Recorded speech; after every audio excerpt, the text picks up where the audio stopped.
السلام علیکم ورحمۃ اللہ وبرکاتہ۔ آپ کا اردو ادب چینل میں استقبال کیا جاتا ہے۔ آئیے آج ہم ہفتم جماعت کے تاریخ کے دوسرے سبق شیواجی مہاراج سے قبل کا بھارت کا مطالعہ کریں گے۔ اس عہد میں بھارت میں مختلف حکومتیں موجود تھیں۔ 8ویں صدی عیسوی میں پال بنگال کا مشہور حکمران خاندان تھا۔ وسطی ہند میں گرجر پرتھار حکومت نے آندھرا، کلنگ، ودر، مغربی کاٹھیاواڑ، کنوج اور گجرات تک وسعت حاصل کر لی تھی۔ شمالی ہند کے راجپوت خاندانوں میں گڑھوال اور پرمار اہم حکمران خاندان تھے۔ راجپوتوں کے چوہان خاندان میں پرتھوی راج چوہان نہایت بہادر راجا ہو گزرے۔ ترائی کی پہلی لڑائی میں پرتھوی راج چوہان نے محمد غوری کو شکست دی، لیکن ترائی کی دوسری لڑائی میں محمد غوری نے پرتھوی راج چوہان کو شکست دے دی۔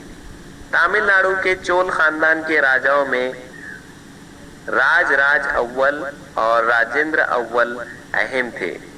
چول راجاؤں نے بحری بیڑے کے بل بوتے پر جزیرے مالدیو اور سری لنکا پر فتح حاصل کر لی تھی۔ کرناٹک کے ویسل خاندان کے وشنو وردھن نامی راجا نے پورا کرناٹک فتح کر لیا تھا۔ مہاراشٹر کے راشٹرکوٹ خاندان کے راجا گووند سوم کے دور حکومت میں اس کے خاندان کی حکومت قنوج سے رامیشور تک پھیل چکی تھی۔ اس کے بعد کرشن سوم نے الہ آباد تک کا علاقہ جیت لیا۔ شیلا ہاروا کے 3 خاندانوں کو مہاراشٹر میں عروج حاصل ہوا۔ پہلا خاندان شمالی کوکن میں تھانا، رائے گڑھ، دوسرا خاندان جنوبی کوکن اور تیسرا خاندان کولہاپور، ساتارا، سانگلی اور بیلگام ضلعوں کے کچھ حصوں پر حکمرانی کرتا تھا۔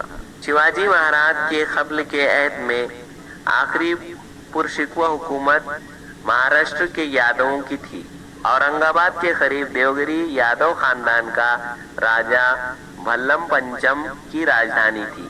انہوں نے کرشنا ندی کے پرے اپنی حکومت کی توسیع دی۔ یادو خاندان کے دور حکومت مراٹھی زبان اور ادب کا سنہری دور مانا جاتا ہے۔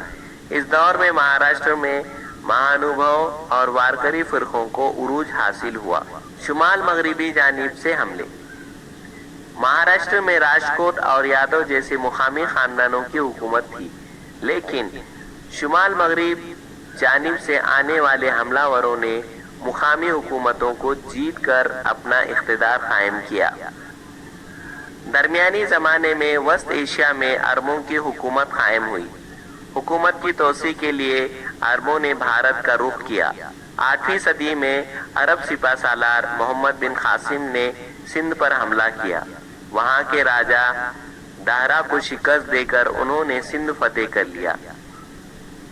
اسی حملے کی بنا پر پہلی مرتبہ عربوں کا بھارت سے سیاسی واسطہ پڑا۔ اس کے بعد کے زمانے میں ایشیا کے ترک، افغان، مغل بھارت آئے اور انہوں نے بھارت میں اپنا اقتدار قائم کیا۔ 11ویں صدی عیسوی میں بھارت پر ترکوں نے حملہ کرنا شروع کیے۔ وہ اپنے اقتدار کو بڑھانے کے لیے بھارت کے شمال مغربی سرحد تک پہنچ گئے۔